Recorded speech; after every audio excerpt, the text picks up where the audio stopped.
Good morning, Paul. Today is Monday, October 9th, and here's a heads-up briefing for today.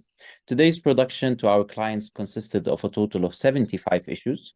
We covered 33 issues in East Asia Pacific, 21 issues in South Asia, and 21 issues in the EMEA region. Paul, I will be briefing you on the major issues of today's production. Okay, go ahead. Thanks. In East Asia Pacific, here are the top 4 issues for your attention. In Papua New Guinea, Internal Security Minister Peter Tsia Malili Jr. announced that a bill to amend the Terrorism Act has been drafted and ready to be presented to the cabinet. The act is expected to enable police to regulate the use of firearms across the country and will be targeting those who facilitate the procurement of illegal firearms regardless of status. Paul, we covered this as the major development in our Australasia roundup today. Thanks a lot. And that's a very complex issue, so appreciate the heads up. Thank you. Thank you, Paul. In Thailand, police banned all gatherings or around a 50-meter radius of the government house of Thailand in Bangkok until October 11th. The ban is due to the ongoing demonstrations by members of the People's Movement for a Just Society outside the government house, entering its second week, and the impending cabinet meeting at the government house tomorrow. The protesters are demanding that the government fulfill its promises that it made back in February. These demands include giving rural communities more say in the management of local resources, a universal basic income, and an equal treatment for marginalized community in land disputes. Paul, we conveyed this to our clients in Southeast Asia in an advisory message today. Thank you. In the Philippines, power interruptions are likely to persist on the Luzon grid due to the prevailing El Nino weather conditions. Okay. In Japan, the Japan Meteorological Agency issued tsunami advisories for the Izu and Ogasawara Islands, the Kochi Prefecture, Chiba Prefecture, and Miyazaki and Kagoshima prefectures this morning. This follows an earthquake with its epicenter near Toroshima. Some tsunamis have already occurred in some places on Hashijo Island and Miyaki Island. Okay, excellent. In South Asia, Paul, here are the top 2 issues for your attention. In Pakistan, terrorism is surging in Balochistan and Khyber Pakhtunkhwa. 2 police officers were injured after unidentified terrorists attacked a police station in Dera Ismail Khan, Khyber Pakhtunkhwa yesterday. Also, a project manager at the Pakistan Mineral Development Corporation was killed, and another person was injured in a roadside bomb blast near the Sor Range coal mine field in Quetta yesterday. Paul, we covered this as the major development in our South Asia roundup today.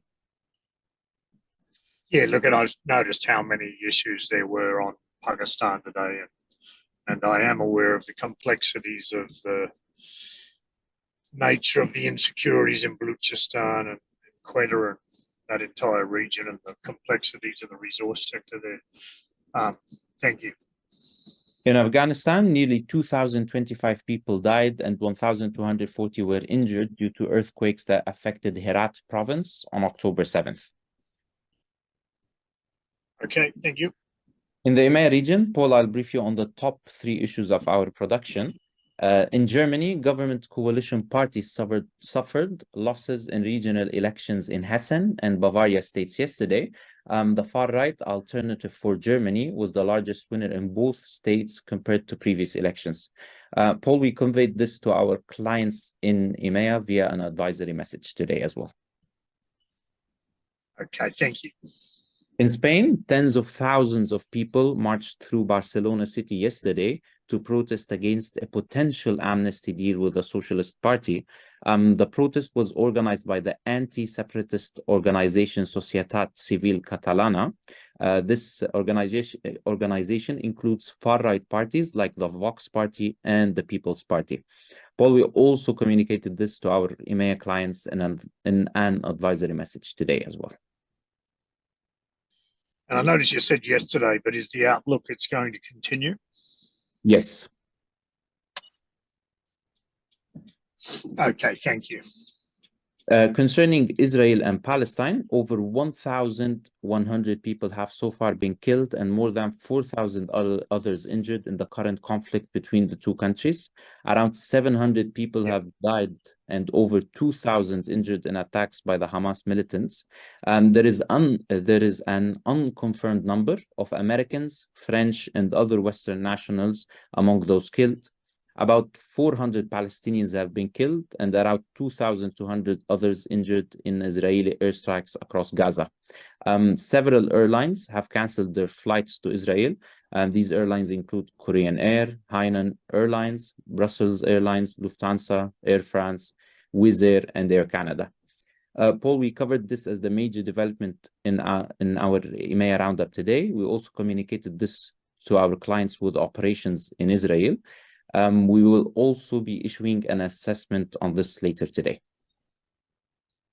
Yeah, look, that's great because there's a lot broader implication here. I noticed one of the Secretary of State guys came out and said, don't worry, Israel, we got your back. We're sending an aircraft carrier for other issues that may evolve in the Middle East. But once America says, I've got your back, I think it was Kissinger that said it's really challenging and difficult to be an enemy of America, but it's fatal to be their friend.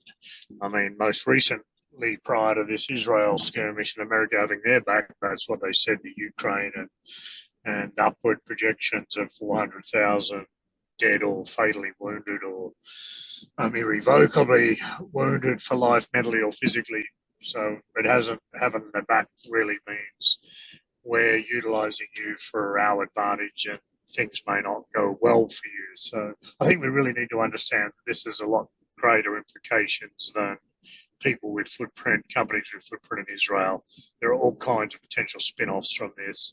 We need to identify some of the indicators and triggers for those broader issues pertaining to this. Okay, because this isn't just about, one militant group making an attack. There's other militant groups that may see this as a prolific advantage. They're backed potentially by Iran. Geopolitical advantage takers will step in and use this as an excuse. This could also have been fabricated to create more conflicts of a geopolitical nature and drag people to the war table. So we really need to, consider broader issues. Okay. Yes, sure, Paul. Thank you. Anything else from your end? No, thank you very much. Cheers.